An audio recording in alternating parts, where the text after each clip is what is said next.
Bus shelter కట్టాడు, గట్టిగా గాలి వస్తే పడిపోయింది.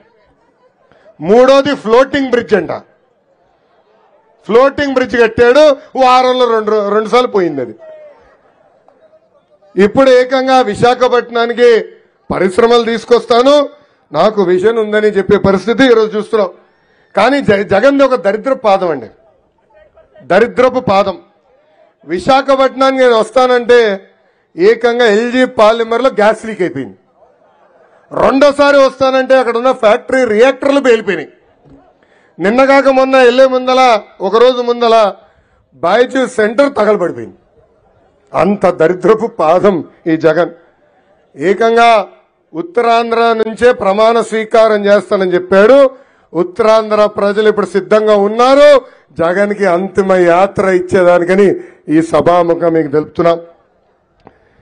దాంట్లో ఇంకో వింత జరిగింది, అదేంటో తెలుసా? ఏంటది? గ్రాఫిక్స్ తో ఒక కొత్త భవనం చూపించాడు అక్కడ, చూసారా? అది వాళ్ళకి బ్రాండ్. అది ఏంటది? కోడికత్తి బ్రాండ్. రాత్రికి రాత్రి జగన్ ఒక డిజైన్ చూపించాడు. నేనే ఆశ్చర్యపోయా, అబ్బా ఎక్కడొచ్చిందిరా ఏడి అని. అప్పుడు నా పిఆర్కి ఫోన్ చేసి కనుక్కో ఎక్కడి నుంచి వచ్చిందిరా ఇదని అడిగా. అప్పుడు చెప్పాడు, సార్ సాక్షి ఆఫీస్ ఫోన్ చేశాడు, ఇమ్మీడియట్గా ఒక గ్రాఫిక్స్ పంపించండి విశాఖపట్నం ప్రజలు చూపించాలని. వాళ్ళు పాపం సాక్షి వాళ్ళకి ఏం తెలుసు, కోడికత్తి తప్ప. మా సాక్షి వాళ్ళు ఉన్నారు ఇక్కడ, లేదా రాలేదు? అయ్యో పాపం, నేను జీతాలు కట్టట్లేదు వాళ్ళకి పాపం ఏం తెలుసు, కోడికత్తే తెలుసు. 2 కోడికత్తులు కలిపి అదొక డిజైన్ చేసి పంపించే పరిస్థితి ఈరోజు చూసాం. ఏకంగా దానికి ఎంత డబ్బులు ఖర్చు అవుతాయి కూడా చెప్పే పరిస్థితిలో ఈ రోజు ఈ ప్రభుత్వం లేదు. ఇంకో ప్రశ్న వేస్తున్నా మీకు, చిన్న క్విజ్. రెడీనా? బాబాయిని లేపేసింది ఎవరు? అరే ఆగండి ఆగండి ఆగండి, ఆప్షన్లు ఇవ్వాలి. బాబాయిని లేపేసింది ఎవరు? మొదటి ఆప్షన్ జగన్ రెడ్డి, రెండో ఆప్షన్ అవినాష్ రెడ్డి, మూడో ఆప్షన్ భాస్కర్ రెడ్డి, నాలుగో ఆప్షన్ పైన ముగ్గురు. చేతులెత్తి చూపించండి, చేతులెత్తి చూపించండి. ఏ ఆప్షన్? నాలుగో ఆప్షన్. ముందు గుండుపోటు అన్నారు, తర్వాత ఏకంగా శవానికి కుట్లేసి హడావుడిగా అంత్యక్రియలు చేయాలని ప్రయత్నించారు. ఆనాడు హత్య జరిగిన తర్వాత చంద్రబాబు నాయుడు గారి చేతిలో గొడ్డలు పెట్టినట్టు చూపించి ఏకంగా నారాసుడ రక్త చరిత్ర అన్నారు. అబద్ధం ప్రపంచం చుట్టూ తిరిగి వచ్చింది. కానీ ఈరోజు నిజం బయటకు వచ్చింది.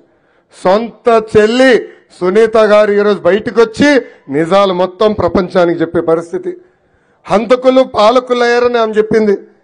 అంతేకాదు ఏకంగా సొంత అన్నకి ఓటేయదని పిలిపించింది సునీత గారు. ఇంకా విలువలు, విశ్వసనీయత, మాట తప్పం మడమ తప్పం అంటాడు మా అన్న. అన్ని అబద్ధాలని సూటిగా తేల్చేసి చెప్పింది సునీత గారు. ఇంకా అంతేకాదు రాష్ట్రంలో ప్రజాస్వామ్యం ఉండాలంటే జగన్ని ఓడించాలని చెప్పిన వ్యక్తి సొంత చెల్లి సునీత గారు. ఇంకా అవినాష్ రెడ్డి గారిని అరెస్ట్ చేసేదానికి ఆనాడు సిబిఐలు వస్తే అడ్డం పడింది జగన్ అని చెప్పింది సునీతారెడ్డి గారు.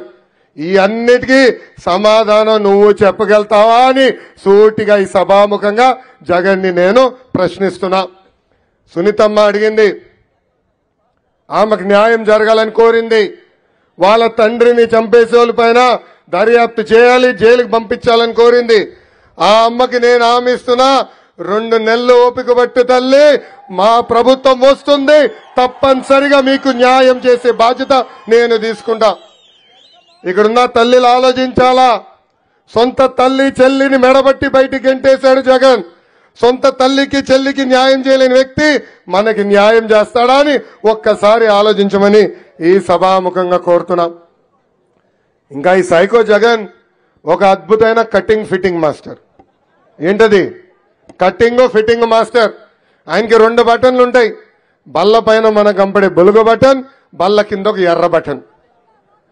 బల్ల పైన బటన్ నొక్కుతాడు తల్లి, 10 రూపాయలు అకౌంట్లో పడుతుంది తల్లి, నేను ఒప్పుకుంటున్నా. కానీ బల్ల కింద ఎర్ర బటన్ నొక్కుతాడు తల్లి, అకౌంట్ నుంచి 100 రూపాయలు ఉష్షన్ పోతుంది తల్లి. ఎలా పోతుందో చెప్పాలి కదా. కరెంటు ఛార్జీలు 9 సార్లు పెంచి బాధుడే బాధుడు. ఆర్టీసీ ఛార్జీలు 3 సార్లు పెంచి బాధుడే బాధుడు. ఇంటి పన్ను, చెత్త పన్ను పెంచి బాధుడే బాధుడు. పెట్రోల్ డీజిల్ ధరలు పెంచి